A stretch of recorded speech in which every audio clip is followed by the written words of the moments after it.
स्वागत है आपका आपके अपने चैनल देसी धमाका में। सीरियल उड़ने की आशा में अब यहाँ पर परेश के कहने पर सचिन रोशनी से माफ़ी मांगने वाला है। यहाँ पर सचिन किसी के कहने पर भी माफ़ी नहीं मांगता, पर लेकिन वह परेश की बात कैसे टाल दे। और यहाँ पर सचिन सभी घर वालों के सामने हाथ जोड़कर रोशनी से माफ़ी मांगता है, पर लेकिन यहाँ पर रोशनी साफ इनकार कर देती है। वो कहती है कि जो तुमने करा है उसकी माफ़ी तुम्हें कभी नहीं मिलेगी। तुमने सारी हदें पार कर दी हैं। तुम पहले तो दारू पी के आते हो, उसके बाद तुम बदतमीजी करते हो। उसकी वजह से आज काका की हालत हुई है। तुम्हारी वजह से आज हम सब इतनी बड़ी परेशानी में फंस गए थे, पर लेकिन वो तो भगवान की कृपा है कि सब कुछ ठीक हो गया। पर लेकिन तुम्हारा अभी रोज़ का हो चुका है, मैं तुम्हें कभी माफ़ नहीं करूँगी।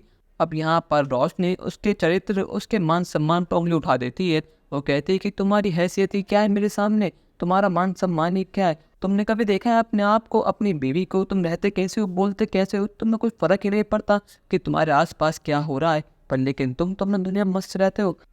पर लेकिन यहाँ पर सिर्फ से परेश की शरण के कारण यहाँ पर सचिन शांत बैठा हुआ होता है। पर लेकिन यहाँ पर एंट्री हो चुकी है आजी और सहेली की। यहाँ पर आजी अपने बेटे को देखने आई होती है, पर लेकिन जब वो देखते हैं घर में तमाशा हो रहा है तो वो रोशनी को शांत कराती है। वो कहती है कि बस तूने बहुत बोल लिया, अब तो मैं सचिन के बारे में एक शब्द भी नहीं बोलेगी। वो जब से यहाँ पर चुपचाप तुझसे माफ़ी मांग रहा है, तूने इतना कुछ कहा वो, पर लेकिन उसने एक शब्द भी तुझसे उल्टा नहीं किया, क्योंकि सिर्फ परेश की शर्म कर रहा है। पर लेकिन तू तो उसका फ़ायदा उठा रही है। यहाँ पर सहेली भी सचिन का साथ देती है और कहती है कि हाँ, आप कुछ ज़्यादा ही फ़ायदा उठा रही हैं। आखिर आपको पता ही क्या उसने क्या चीज़ नहीं करी। आपके और तेजस भाव के पास तो कुछ था भी नहीं। जो आप इन्हें दिखावा करते हैं कि आपके पापा इतने बड़े बिजनेसमैन हैं, वो मुसीबत के समय हमारे काम आए नहीं। पर लेकिन मुसीबत के समय कोई काम आया था तो सचिन था, आप ये मत भूलिए।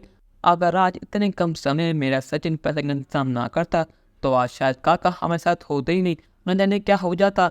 यहाँ पर परेश भी कहता है कि रोशनी तूने बहुत कुछ कह दिया, अब तू शांत हो जा। पर लेकिन यहाँ पर परेश के सामने अब तक ये बात नहीं खुली है कि सचिन ने अपनी गाड़ी बेच दी है। अब जब ये राज खुलेगा तो परेश कैसा रिएक्ट करेगा, अपनी राय हमें कमेंट सेक्शन में ज़रूर बताइएगा। और चैनल को अब तक नहीं किया सब्सक्राइब तो कर दीजिए। धन्यवाद।